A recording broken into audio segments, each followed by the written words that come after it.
Ito ang radyo ng bagong henerasyon. Sumasahimpapawid sa pamamagitan ng internet at live streaming. Radyong pinagkakatiwalaan ng sambayanang Pilipino. Mula noon hanggang ngayon, maghahatid ng pinakasariwang mga balita sa loob at labas ng bansa. Tatalakayin ng mga isyu ng bayan. Magbibigay ng public service at makikipagkwentuhan sa mga sikat. Mula sa puso ng Metro Manila, sumasahimpapawid live ang DZGG, ang radyo ng bagong henerasyon.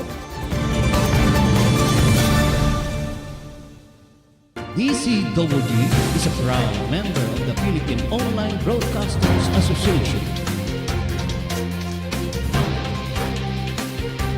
Balitang Pilipinas Worldwide. Programang siksik sa balita, komentaryo at serbisyo publiko. Ang mga balita ay tatalakay ni Boyet Guillermo, magbibigay ng puro-puro at paglilinaw sa likod ng mga balita na nagmumula sa sikat na tao.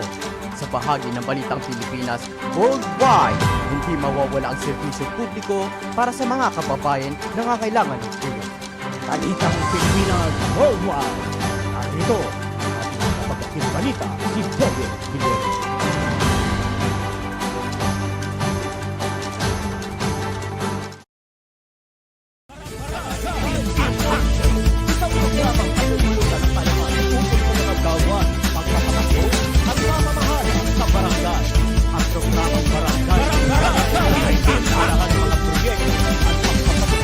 Bagong programa sa barangay.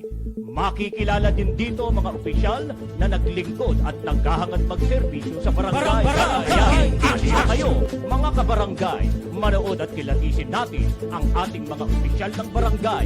Samahan sina Rolly Bonyon at Boyet Guillermo sa kanilang 1 oras na programa mula ika-11 ng umaga hanggang ika-12 ng tanghali.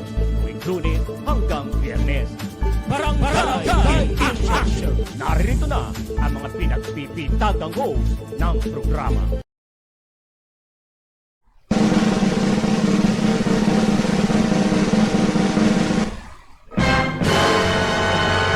Yes, hello, hi, magandang umaga po Luzon, Visayas at Mindanao at syempre sa 42,000 mahigit na barangay sa ating pong buong kapuluan.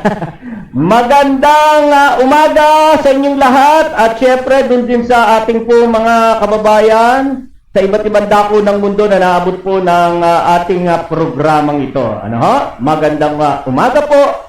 Muli po, narito na naman po ang isang araw po nating edisyon ng ating pong Barangay in Action. Yan, tayo po ay araw ng Lunes, unang araw ng linggo ng pagtatrabaho. Ano ho?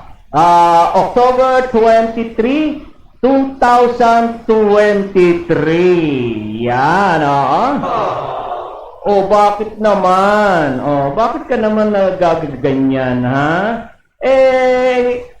Siguro, eto nga, nalalapit na ang election.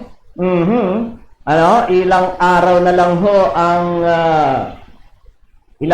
na lang ho ang gagawin pong pangangampanya ng ating pong mga tumatakbo sa barangay.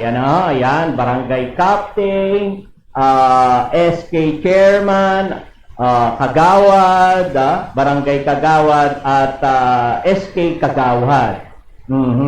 So, kayo ba ay naririndi na? Naririndi na ba kayo sa kanilang ingay? Aba, talaga naman pong with may mga ano-ano pa rin talaga, may mga musiko pa. May musiko pa sila. Kaya ang ganda lang naman sa sa main road.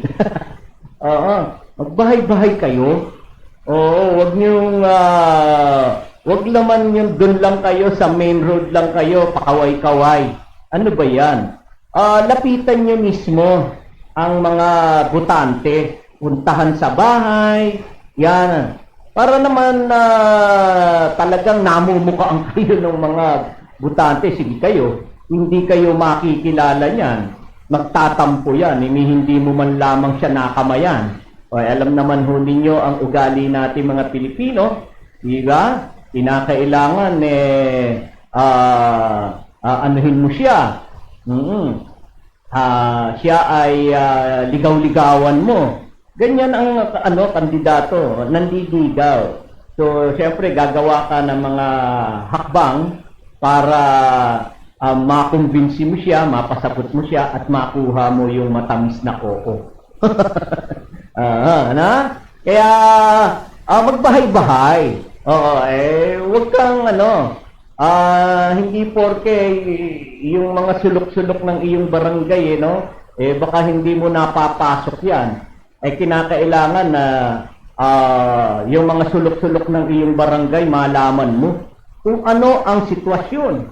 Oo, kung ano ang sitwasyon at kalagayan ng mga sulok-sulok ng iyong barangay. Diyan ka makakakita kung paano mo, kung ikaw ay mananalo. Magagawan mo agad ng proposal. Oo, dun sa ganung iskinita.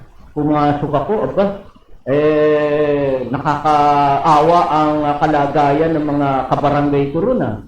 Oo, ang daanan lang nila tulay na kahoy. Oo, delikado para sa mga bata. Di ba? Yung mga ganyan, dapat mga kandidato natin, wag lang doon sa main road kayo pakaway-kaway. Pasukin ninyo yung mga iskinita. Para isang bagay din ho yun na malalaman mo kung ano hanggang saan ang jurisdiction. Ang jurisdiction ng barangay. Oo, wag ka lang aasa doon sa mapa. Kailangan mo makita yung boundary. Oo, yung boundary kasi alam naman, lalo na sa Pasay, dikit-dikit. Ang liliit na mga barangay, kada kanto lang isang barangay na. Kaya kailangan mo malaman yung mga boundaries ng iyong panunungkulan. Oo, yung iyong paglilingkuran. Para syempre kailangan mo 'yan. Kailangan ng isang opisyal yan na alam niya yung kanyang teritoryo, alam niya yung jurisdiction niya, hanggang saan ang mga hangganan ng nasasakupan niya. Diba? Kailangan yan. Kaya pasyalan mo niyo sila. Oo, para rin pag nakita niyo ang loob ng bahay at makikita mo yung mga kabarangay mo naghihikahos, yan, makakagawa ka ng mga proposal, di ba? Pag kayo ay mga nakaupo na, nasa posisyon na, nakakagawa ka ngayon ng mga proposal sa iyong mga kasamahan sa konseho ng barangay para makagawa ka ng isang proyekto na makakatulong sa pamilya dahil nalaman mo ang kalagayan ng mga kabarangay mo, nalaman mo ang pamumuhay, kalagayan ng pamumuhay nila. Nakita mo ang loob ng bahay, naku, di ba? At napag-alaman mo rin kung ano ang mga pinagkakakitaan, meron ba o wala. Pag ganyang ng bahay ay makita mo parang sa kulungan ng baboy, kulungan ng di ba? Yun, makakaisip ka ng mga proyekto na mapapakinabangan ng iyong mga kabarangay.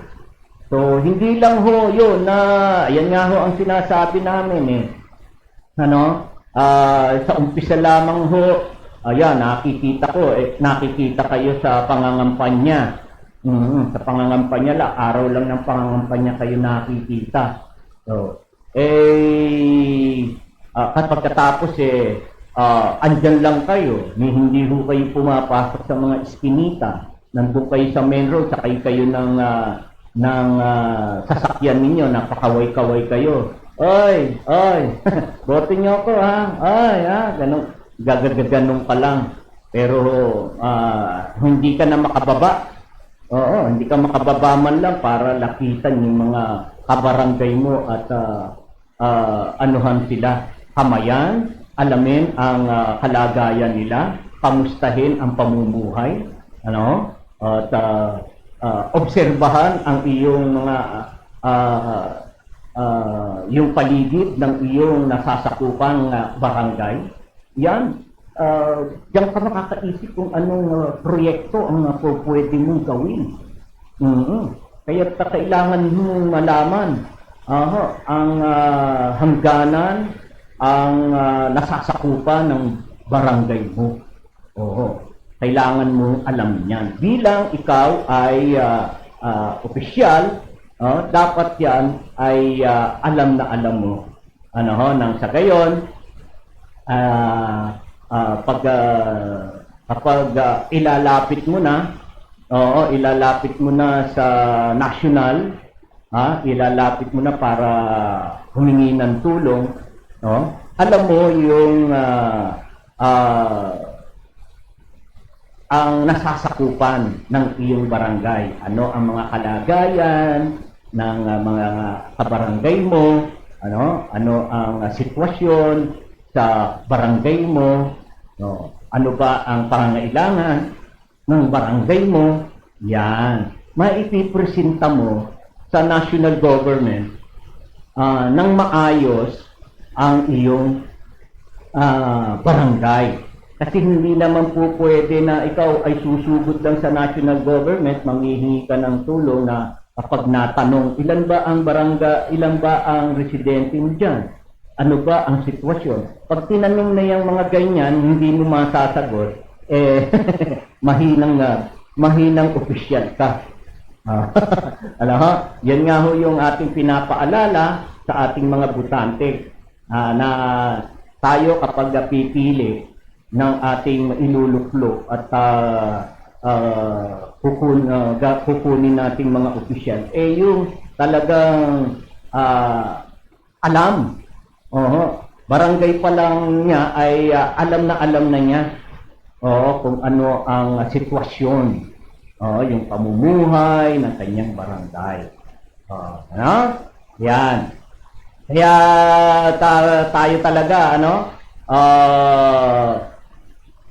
kinakailangan ho talaga natin, paulit-ulit na sinasabi natin, piliin natin yung mga karapat-dapat na mga opisyal na maipipresenta ng maayos ang ating barangay kapag lumapit na at humingi ng tulong sa national government. So may maayos siyang presentasyon.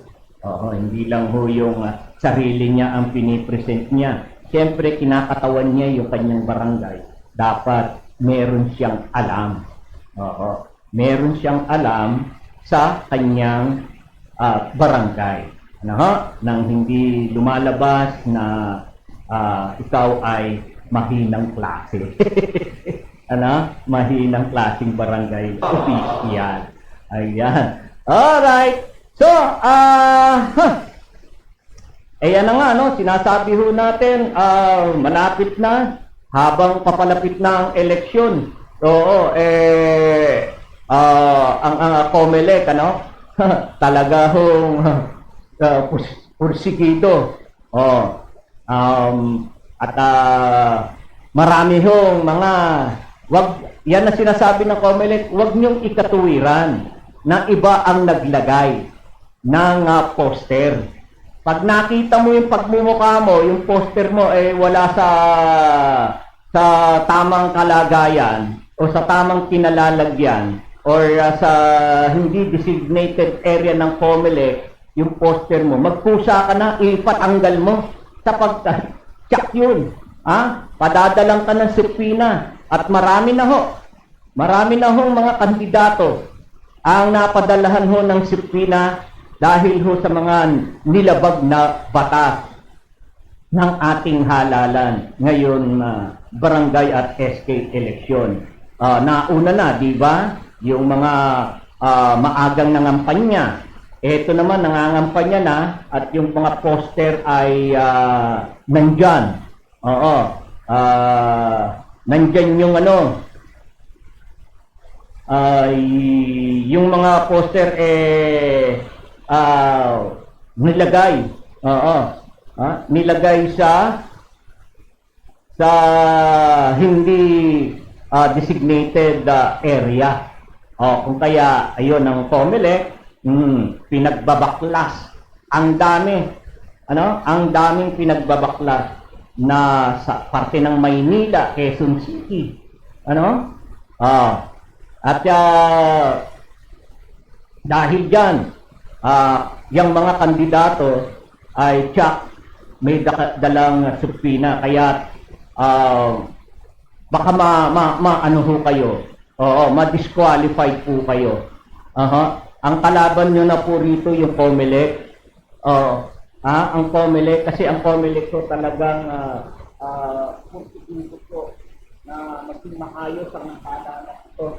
Wala ho yung hindi ho umiral yung mga panggugulang, panlalamang ng isang kandidato. Kaya po, ayan, mag-ingat ho kayo at huwag kayo mag-ingat. Talagang kinakailangan natin sundin. Sundin na ho natin ang batas para hindi magkaroon ng aberya sa iyong pagtakbo. Paano yan? Gustong-gusto ko nga ng kabarangay mo na ikaw ang mamuno. Ikaw ang mamuno bilang kapitan dyan sa inyo. Kung ikaw ay nakikitaan ng paglabag, baka maudyok pa. Masayang ang iyong mga paghahanda. Masayang ang iyong mga pagsisikap na ginawa. Kaya sumunod na lamang po tayo. Sumunod na lamang po tayo. At ganun din po ngayon. Yun yung kung natatandaan ninyo, napuna ko yung mga napuna ko yung mga poster na kung saan si Kapitan bumata. Bumata. Yung mga kandidato na may edad na bumata. Yan daw sabi ng ating senador. Yan ay diyan nakikita. Nakikitaan ng senador yung mga ganyang nagpapakalat, nagdi-display ng poster na hindi tunay nilang pagmumuka. Yan ay maituturing ho din daw ho na yan. Pagkukunwari yan pagkukunwari parang di ba hindi ka nagiging totoo sa iyong sarili. Nililinlang mo ang kabarangay mo. Panlilinlang din, masasabi rin panlilinlang ho yan sa mga botante. At yan ay may paglabag ho yan. May paglabag daw ho yan. Kasi dapat lahat ng nararapat na nauukol sa isang kandidato, dapat ho katulad do sa COC. Lahat ho ng detalye dyan ho ay dapat totoo. Na kapag mali yan, ay paglabag. Yung pa kayang picture mo, yung picture mo, yung poster mo na binago mo, pinakinis mo yung pagmumukha mo, ang dami mong tigyawa.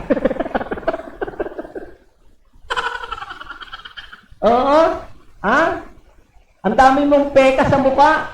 Pagkatapos, nung i-display mo, ang linis-linis na. Parang iniskoba. Parang iniskoba. Yun. Yan ang sabi ng ating isang senador. Yan ay panlilinlang. Isang panlilinlang yan na ginagawa ng kandidato. Nililigaw niya yung pagmumukha. Panlilinlang. Oo, panlilin lang yan. Hindi ka nagiging totoo sa iyong sarili. Hindi ka nagiging totoo sa iyong sarili. Kaya, kayo pong mga gumawa ng ganyan, nakita kasi sa ang gagandang lalaki nyo, ang gaganda niyong babae. Oo. At binago nyo ang mga pagmumukha nyo. Ay yaan ay ngayon ay umabot na sa Senado. Umabot na ho sa Senado. At baka kayo ay mapadalan din ho ng subpoena. Yung totoo, dahil ang paglilingkod ho ay hindi ho basta-basta. Oo, kinakailangan no, sa isang maglilingkod ay ikaw ay taong makatotohanan. Doon ka sa tama. Hindi ho tama yung picture na binigay mo Bata ka pa Di ba sa mga ID, hindi ho pinapayagan na yung ID mo ang nilagay mo nung ikaw ay 5 taong gulang ka. Oo, di ba? Kahit sa Facebook. Hindi po pwede ang profile picture mo. Ang bata-bata mo. Yan. So, isang aral ho yan, Isang aral. Kaya yung mga poster na dinaya, pandaraya pa rin mo masasabi. Dinaya ang muka. Dinadaya mo yung tao panloloko yun ang mukha mo pagdating sa poster mo, ang layo na ng pagkakain, ng layo na ng diferensya. Di ba? Nabanggit ko yan. Napansin ko yan. Hindi lang pala ako nakapansin. Ayun. Ang isa sa ating senador, napansin yung mga poster ng mga kandidato, naggandahan, nagpogian ang mga kandidato. Yan ay, sabi ay isang pangdaraya. Panloloko. Kasi yung isang kandidato, panlilin lang. Nililin lang mo yung iniiba mo mukha mo. Di ba? Pag iniba mo mukha mo, nagdudisgay ka. Di ba? Ayaw mong ilantad yung tunay mong pagmumukha. Bawal Hindi nga po pwede yung mga ganyan ayaw mong ilantad yung tunay mo. So, may nilalabag ka nga naman. Okay, patuloy po tayo. Batiin lang natin yan. Mega love shout out po sa host, Brother Boyet, at sa buong pamilya. Good morning po sa lahat. Yan, si Sister Bing Giriba. Aray ko po sa post. Ayan, filter pa more. Yan yung sinabi ni Sister Bing. Filter pa more. Andyan din si Maring Tere. Tere, nakita ko yung picture mo. Tama yun. Huwag mo nang masyadong paiskubahin ang picture mo kasi napupunan na ho ng Comelec yan at baka mapadalan ho kayo ng subpoena dahil maituturing yun. Maituturing na panlilin lang. Nililinlang mo ang kabarangay mo, hindi ka makikilala. Ay, ikaw ba yun? Di ba? Pag nilapitan mo, kinamayan mo yung kabarangay mo. Ako po si Juan de la Cruz. Ay, ikaw ba yun? Kasi ikaw yun pala yun. Iba mo yun doon sa poster ho ninyo. Ilang taon pa kayo doon? Batang-bata ho kayo at saka kinis ng mukha ho ninyo hindi ko kayo nakilala. Sa personal pala kayo di ba? So, maging totoo. Yun ang pinupunto ng ating senador. At ng inyong lingkod, yan, napansin ko yun Maging totoo po tayo. Bakit ba natin ikahihiya ang ating mukha? Bakit ba natin kinakailangan iskubahin yung mukha natin? Pinaganda ni Sister Rabeng. Filter filter pa more. Di ba? So, at inaano mo, nakikita sa pagkatao mo yun. Hindi ho natin alam, nakikita sa pagkatao, itong pangalan di ba yan? Iisipin mo ng mga, ng marurunong dyan, iisipin mo, yung pangalan, sa picture pa lang, nanlilin lang na. Paano pa kaya pag nakaupo na yan? O, di ba? So, ang pangit pakinggan, di ba? So, umiwas na po tayo sa ganung sasabihin. At hindi lang ho yung sasabihin ng ating kabarangay. Umiwas na tayo doon. Napupunan na nga ho ng COMELEC. At ng isang senador. So, kaya tayo ay sumunod ho tayo sa ating mga patakaran. Sa ating eleksyon. Sumunod po tayo para hindi ho tayo nagkakaproblema.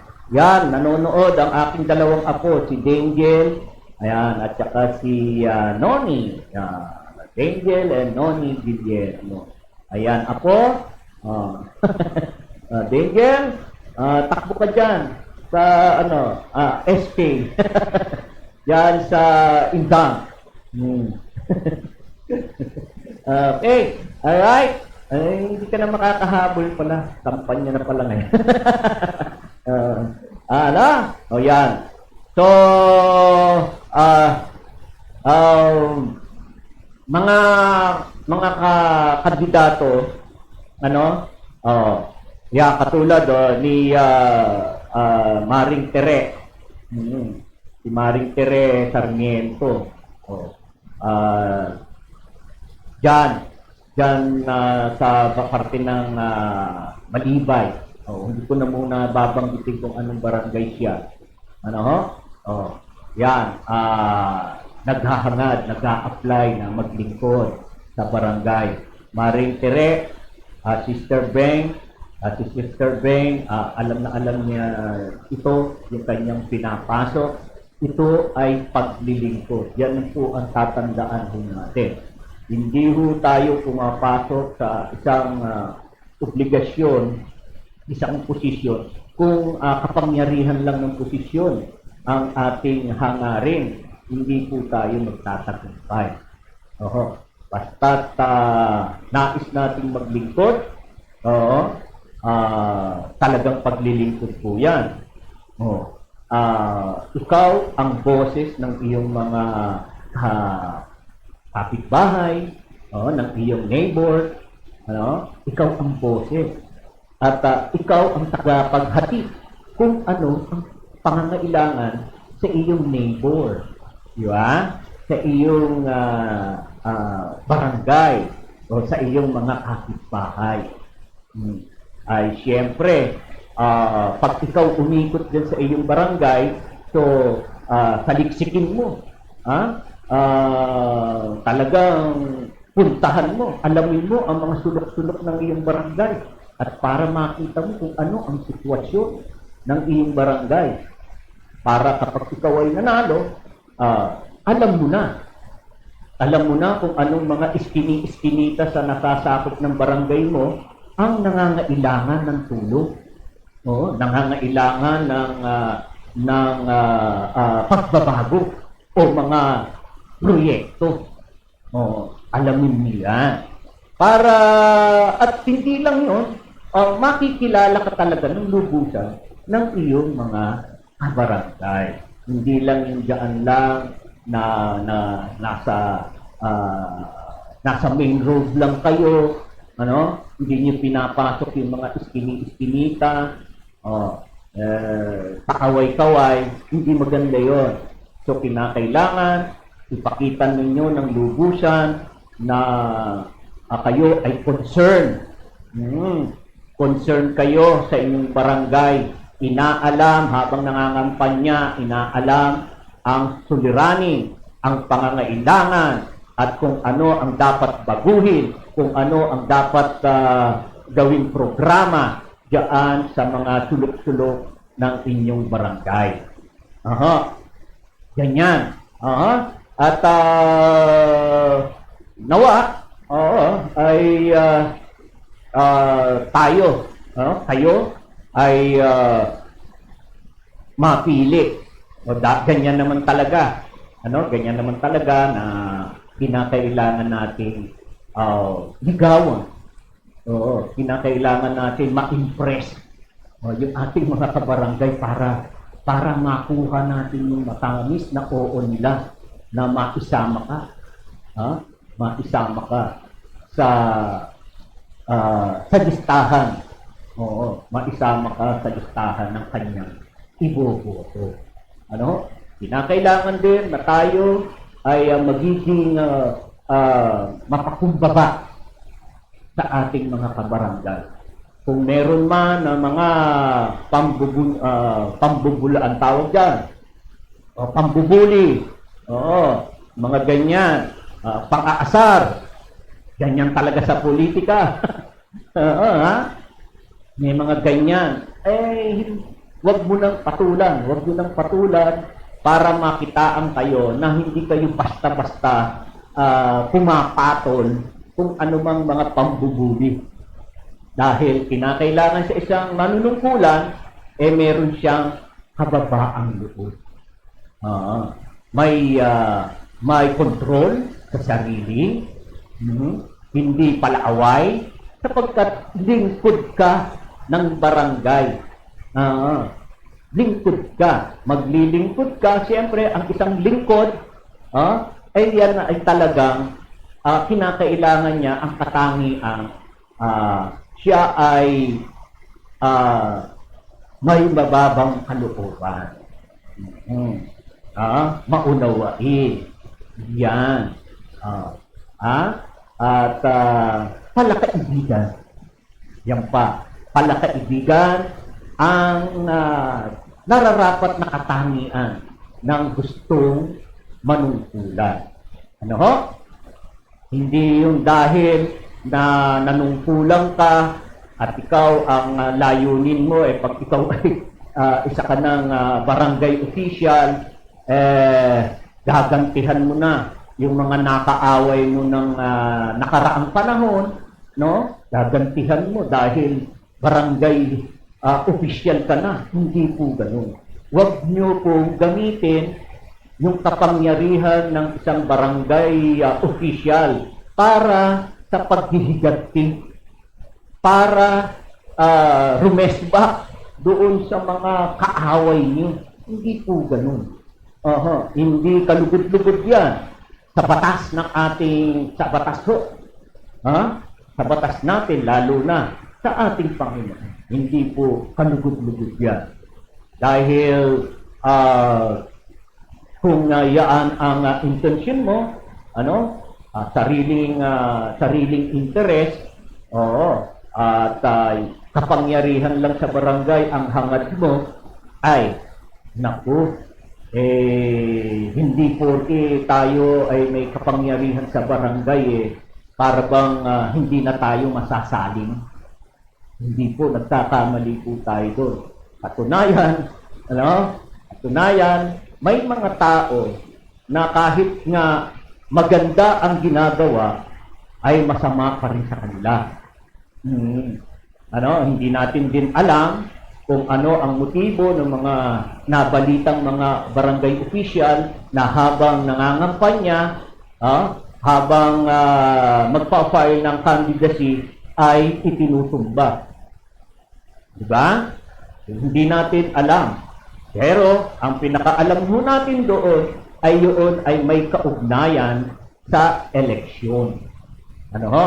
May kaugnayan sa eleksyon kung bakit itinumba ang isang kandidato. Ilan na ho ang itinumba sa parte po ng ABRA. At matapos ng pagpatay sa mga tumakbo doon, yung Kagawad, asawa ng Kagawad, dinukot sa partiho ng ABRA. Dinukot. At doon, yung mga kandidato, dumami. Dumami po ang umatras sa kandidatura. Tingnan nyo. Hindi ho ba? Hindi ho basta-basta tatandaan po ninyo ang panunungkulan sa barangay. Mistula rin po kayong mga opisyal ng lokal na pamahalaan. At talagang kayo ay nakapaloob sa lokal na pamahalaan. Yun nga po ang pinakamababa na pamahalaan ay yung ating barangay. Ano ho? Kaya kinakailangan ang malinis na panunungkulan ng bawat barangay official. Ganyan po. Kaya nakakalungkot din po na sabihin, yun nga, may mga kandidato na napapaslang dahil po sa eleksyon na ito. Hindi ho natin lubusang maunawaan. Sa barangay ho, imagine ho, probinsya na ho yan. Sa probinsya. At dahil ho dyan, sa mga karahasan na nangyayari na may kaugnayan sa eleksyon, meron na pong naitala ang Commission on Election na umaabot na po sa 242 na barangay na nilagay po nila sa red category. Tingnan nyo. Red category, ibig sabihin po niya, yung lugar na yan yung mga lugar na talagang matindi ang labanan sa eleksyon. At diyan sa 242 na yan, yan ang po ay karamihan po diyan sa parte ng Bangsamoro Autonomous Region and Muslim Mindanao. At diyan din ho sa BARMM na yan, marami rin hong mga barangay, huling update po natin, may 500 barangay na walang tumakbo. Wala hong naghain ng candidacy. Wala hong gustong manungkulan. Tingnan nyo, samantalang tayo dito sa Metro Manila, no? Nagpupumahog tayo, gustong-gusto natin. Pero kung susuriin mo nga na ikaw ay maglilingkod, nakakagawa ka ng mabuti, masama pa rin. Gumawa ka ng masama ka. Masama pa rin sa kanila. Diba? Kaya, suriin ho natin maigi. Suriin natin maigi yung papasukin po natin na itong pagiging opisyal ng barangay. Sabi nga natin, hindi basta-basta. Hindi basta-basta na ikaw ay isa kang barangay kagawad, barangay chairman, SK chairman. Sa mga kabataan, hindi masyado Hindi masyado. Pero kung ano ang nakikita nila sa matatanda, sa mga kagawad, tiyak yun. Tiyak yun ay kanilang matutularan at masusundan.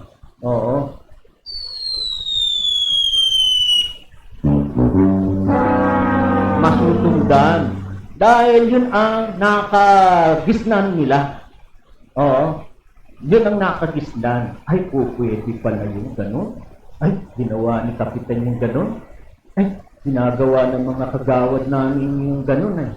Di tutularan.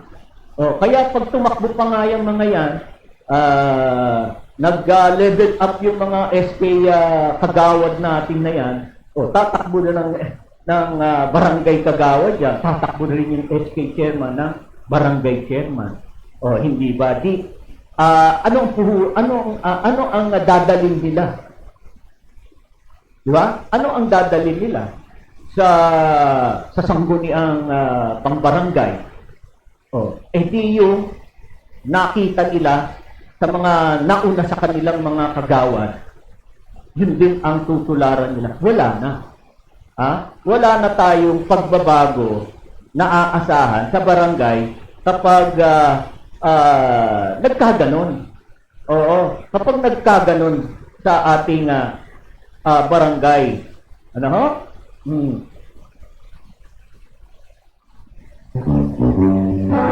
Wala tayong aasahang pagbabago dahil na ano na ho na-contaminate na ang pag-iisip ng mga barangay SK natin or barangay kagawad dahil sa nakita nilang inugali or trabaho ng mga nauna sa kanilang barangay official or barangay kagawad. Ano ho? Ayan. So, sa umabot naman po sa 1,257 ang inilagay sa orange category. Oo. Meron po 1,257 na barangay sa ating pong bansa ang inilagay po sa orange category. Ito ay medyo ano pa rin ho ito. Magulo pa rin ho yan. Medyo magulo pa rin ho yan. Yung red category, magulo talaga. Ano ha? Pag red so madugo. Ano? Madugo? Oo. Ay nako. Yan. Madugo ho sa eleksyon. Ano? Kaya may nilagay sa orange category ang 1,257 na barangay. At sa yellow category naman, yan, umabot po sa 1,077 ang nailagay pong mga barangay sa yellow. So, yellow, yan yung ano na ho yan? Kukunti. Di ba? Medyo hindi na magulo. Oo, pero kukunti, kukunti. No. Di ba? At yung the rest, yung natitirang 39,425,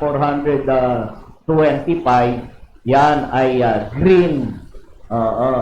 Maaliwalas na eleksyon. Yan ay nakapaloob po yan, yung mga barangay na yan, sa mga villages. Yan, pero, yan ho, ano? Yung mga villages, medyo maayos ang eleksyon. Dito sa dito sa Metro Manila, sa Parañaque, meron isang barangay rito na talaga naman yung mga mga homeowners pala na tinutukoy natin. Ayan. Ano ho? Kaya itong mga naitala na ho na ito, yaan ay patunay po. Ano ho? Patunay ito na ang election ho natin ay talaga hong yung ibang lugar ay talagang masasabi ho natin na masasabi ho natin na delikado, mainit, kumbaga mainit ang labanan dahil mayroon hong naitatala na dun ho sa nabanggit pa rin ho sa parte ng Abra. Abra. Nabanggit din po na meron din mga tawag dyan, private army. May mga private army na raw kumikilos-kilos dyan, Biruin ho ninyo, pambarangay election lang ho ito, pero may mga napapaulat na may kumikilos ng mga private army. Kaya't yung parte na ho na yon, nilagay talaga sa COMELEC, tawag dito, COMELEC control. ang lugar po na kung saan ay may napatay na kandidato, may kinidnap na asawa ng kandidato, at maraming umatras na kandidato dahil mainit. Mainit kaya inilagay ho sa Comelec control ang lugar na yun. Ano po? Kaya po tayo ay maging ano po tayo. Ayan, no? Si Enz De Leon pa. Vote nyo po. Ayan. Sana magkasama ba kayo? Maring Tere ni Enz sa magkasama ba kayo? Para sa isang ticket. Yan. Marining Carmeto, vote niyo po. Beng Griba sa Barangay 101. May nangangampanya rito. M. De Leon, Malibay, Vizcara, F3. Yan. Oy, si Rosa Abustan. Hello, Rosa. Salamat sa iyong pananood. Ayaw mo bang manungkulan? Palagay ko sa simbahan to. Siya Maring Rosa Abustan. Oo, sa paglilingkod sa simbahan mas mainang maglingkod kay Lord. Di ba, Rosa? Kesa maglingkod sa ating pamahalan, ano? Masyadong makontroversial. Sa paglilingkod sa ating Panginoon, walang ganyan-ganyan. Ano? Rosa? Ayan. Maraming salamat, Rosa, ha, sa panonood sa programang ito ng Barangay in Action. Share. Mga viewers, paki-share yung ating programa para nakakapanood yung iba pa ninyong mga kaibigan. Sabihin nyo, mag-comment sila para mabati ko. At babasahin ko yung kanilang mensahe. Magmensahe sila sa kanilang mga kaibigan. Pagbati sa kanila. Kung may birthday, babatiin natin. Wedding anniversary, babatiin natin. At tumanggap ng award, babatiin natin. Nakapasa sa board exam, babatiin natin. Nakapasa sa driving school.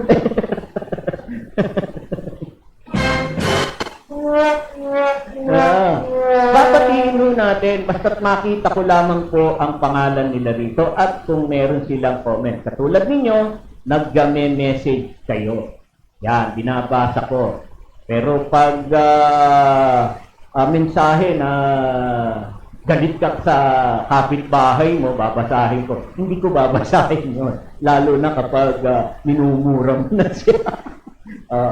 Yan, bawal yun. Pinagbabawal yun. Ano? Yan. Alright, yung magagandang mensahe, yung ating babasahin. Kaya sasabihin niyo sa inyong mga kaibigan, magbigay ng mensahe doon sa comment section. Sa comment section, ha? Okay.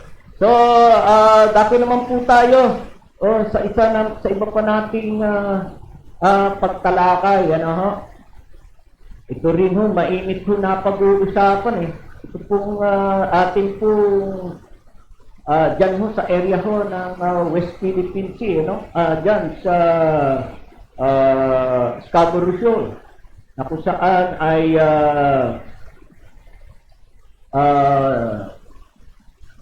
andyan yung ating po mga sundalo na nagbabantay ng ating teritoryo. Kahapon, kahapon ho ay nagkaroon ho ng supply mission. Ang ating pong PCG.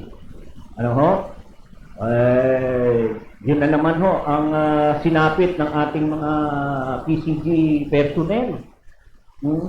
Hindi lang ho sila binuntutan ng barko ho ng China. Talagang tinumbok na ho sila. Binangga na ho. Tingnan nyo, binangga na ho. Siguro naman ho, hindi ho masyadong grabe ang pagkakabangga. Dahil hindi naman ho nabuta. Pero binangga ibig sabihin ho talaga na talaga ho tayo ay talagang sinusubukan ho yung ating pasensya, no? Pasensya ng mga sundalo ho natin, yung ating mga PCG personnel. Pero ganun pa man, nung binangga, tuloy lang ho. Itinuloy lang ho ng ating mga PCG na dalhin yung supply ng ating mga sundalo na nagbabantay doon.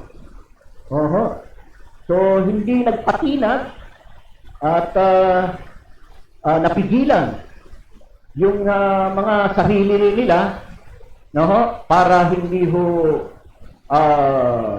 mas lumala. Parang nagpaubaya, bagamat nasaktan. Yun masakit yung banggain yung mo. Although hindi physical, pero barko mo yun binangga ka. Pero ang ating pong kalmante, talaga hong mapapabilib po tayo sa mga tauhan po ng PCG. Mapapabilib po tayo sa kanila dahil hindi ho talaga sila nagiging marahas. Hindi agad-agad sila nagre-react sa kabila ng panggigiri at matapos ng panggigiri, tinapit na ng konti.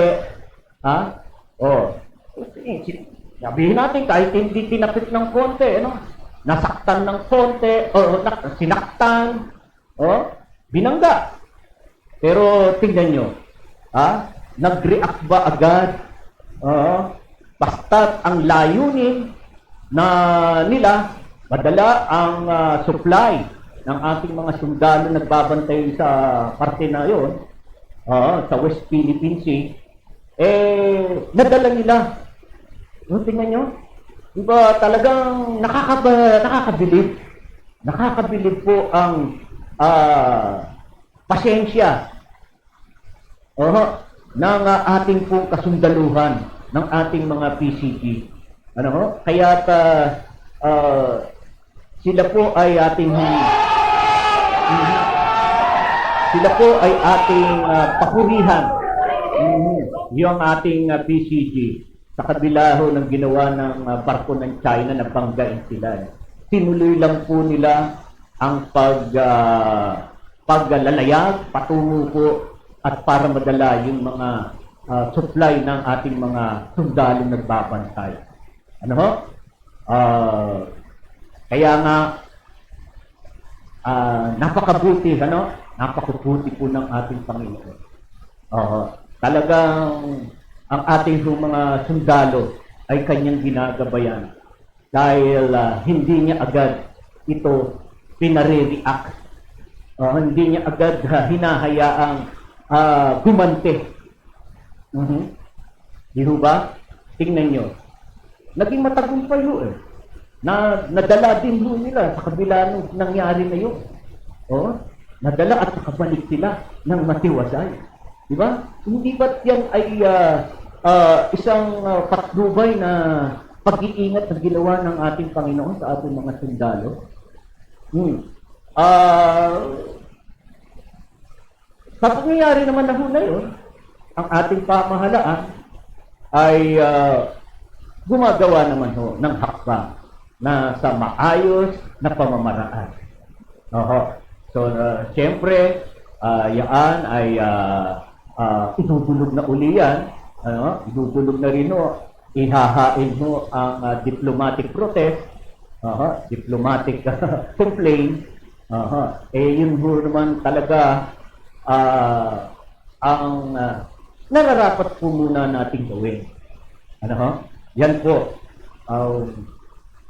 Siguro alam naman natin, alam naman natin ang pagkatao ng Pilipino.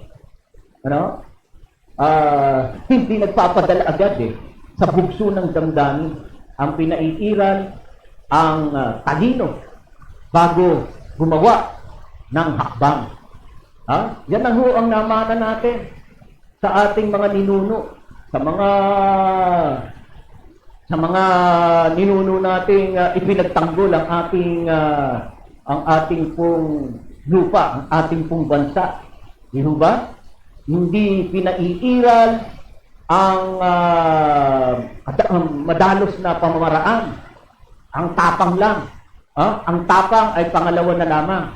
Ginagamit ang utak, ang talino bago gumawa ng hakbang. Kaya't pinupuri po natin, kinukongratulate po natin ang ating pong PCG, ang ating pong mga personnel ng Philippine Coast Guard sa pangyayari na po naman. Sa pangyayari diyan sa West Philippine Sea. Congratulations po yan sa pamunuan ng Philippine Coast Guard. Kayo po ay hindi naging lalo-lalo na po ang Chief of Staff ng Armed Forces of the Philippines. Yan, si Browner. So, hindi agad siya nag-order na gumanti, kumalag, na kung saan magdudulot po lalo ng malaking problema. Kaya basta't panghawakan lang po natin yung mga pangyayari na yon, nasa panig natin. Hindi tayo pinabayaan ng ating Panginoon. Hindi pinabayaan ng ating Panginoon ang Philippine Coast Guard at naging matagumpay pa rin ang kanilang resupply mission sa West Philippine Sea para madala ang mga pangangailangan ng ating mga kasundaluhan ng ito. Nakauwi sila ng matiwasay, nakabalik ng matiwasay, nang walang dumanang na dugo.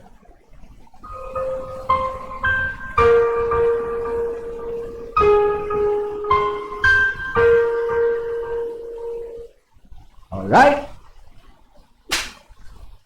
So, ayan, basahin natin ang mensahe ni Sister Beng. Thank you po so much, Madam Deli Concepcion. Manamahal po mo po ang gawain sa City Jail, kaya nawa aloobin po na makapasok po tayo bilang tagawad po ng 101 po. Thank you po sa ating Kapitang Cookie sa tiwala niya. Ayan. Meron pa. Ayan. Thank you po sa Kapitang Cookie sa tiwala niya po sa akin. God bless us all. Madam Deli, salve na po Kagawad Barangay 1. Wala pong poster. Hehe, Bekel Nenen po. Ayan. Walang poster si walang problema doon sa poster basta't i-presenta mo, Sister Beng, ng personal sa mga botante ang iyong sarili. Wag mo nang hindi naman napipilter yung personal Mag-makeup ka na yan.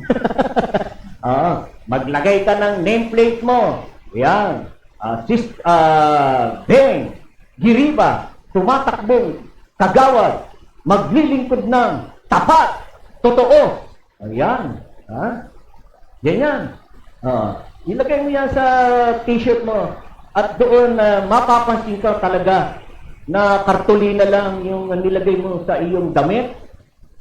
At yung pangalan mo nasa karton lang na ikaw ay tumatakbong iboto ang inyong lingkod.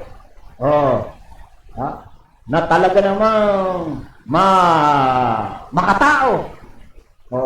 Makadiyos. Yan. Mr. Beng, hindi kinakailangan magarbo kapag ganyang magarbo pa na meron kang mga ganyan-ganyan. Personalin mo sila. At ipakita mo na kahit ikaw ay nag-iisa, pero sa sarili mo, alam mong hindi ka nag-iisa habang nangangampanya, bawat isa, nangangampanya sa sulok-sulok at iskinita ng barangay, hindi ka nag-iisa, alam mo yan. Kasama mo si Yahweh El Shaddai. Di ba? Sister Beng? Yan. Kinakailangan bitbit pa rin natin ang ating pananampalataya sa Diyos. Bagamat tayo'y mga baguhan sa politika, subalit kayong mga baguhan, kayong mga baguhan ang nararapat talagang maglingkod sapagkat ang puso ninyo, ang puso ninyo talaga ay makatulong, makapaglingkod sa ating mga kababayan, sa ating mga kabarangay. Yan ang nakikita ko sa mga baguhan. Sapagkat mga baguhan, wala pang bahid yan. Wala pang bahid ng korupsyon yan. Oo. Yung mga datihan, di naman natin nilalahat, yan masasabi na nga natin silang mga traditional na politiko. Mga Vatican. Pag sinabing Vatican, bihasa. Mga legend. Alam na. Alam na ang lahat ng pasikot-sikot sa pamamahala sa barangay. Samantalang ang mga bago, walang laman ang pag-iisip kung hindi makatulong sa mga kabarangay. Kung ano ang nakikitang pagkukulang at pangangailangan ng kanyang kapwa, ang isip niyan ay makagawa ng pagtulong sa kanyang kapwa. Kayong mga bago, kaya tayo tangkilikin po natin, mga kababayan, yung mga bagong kandidato, sapagkat malinis pa, malinis ang pag-iisip, at ang focus lang ho niyan ay ma-share ang kanilang kaalaman, ma-share kung ano ang nasa kanila, kung ano ang magagawa nila sa barangay. Yan lang po ang iniisip ng mga yan. Hindi iniisip na gagamitin ang kapangyarihan ng isang barangay official para sa kanyang personal na interes o pangpamilyang interes. Alright, so, basa-basa uli. Ayan, host Brother Boyet, hindi na po pala filter gagamitin ko. Foundation na lang po, or baby powder. Ayan, baby powder na lang. At diyan ay protection mo pa yan sa alikabok habang nangangampanya. Di ba? Ayan, alright. So, wala na po tayong oras. At ako po ay nagpapasalamat po sa inyong lahat, mga viewers, sa inyong pong walang sawang pagtangkilik po sa ating pong mga programa dito sa DCWG Broadcasting Studio. Maraming salamat po sa inyong lahat. Magandang tanghali. At maya-maya po sa bandang hapon, alas 5 hanggang alas 6, yung programa po natin. Balitang Pilipinas Worldwide, yan, tayo po ay magbalitaan, magkita-kita at magkapanooran. Maraming salamat po sa inyong lahat. Magandang pananghalian.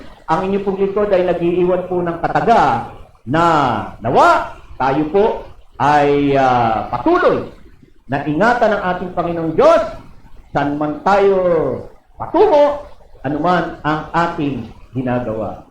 Maraming salamat po sa inyong lahat. Bye! Ang DCWG, inyo ito, dito, kayo ang bida. Ito ang radyo ng bagong henerasyon. Sumasahimpapawid sa pamamagitan ng internet at live streaming. Radyong pinagkakatiwalaan ng sambayanang Pilipino mula noon hanggang ngayon. Maghahatid ng pinakasariwang mga balita sa loob at labas ng bansa. Tatalakayin ng mga isyu ng bayan.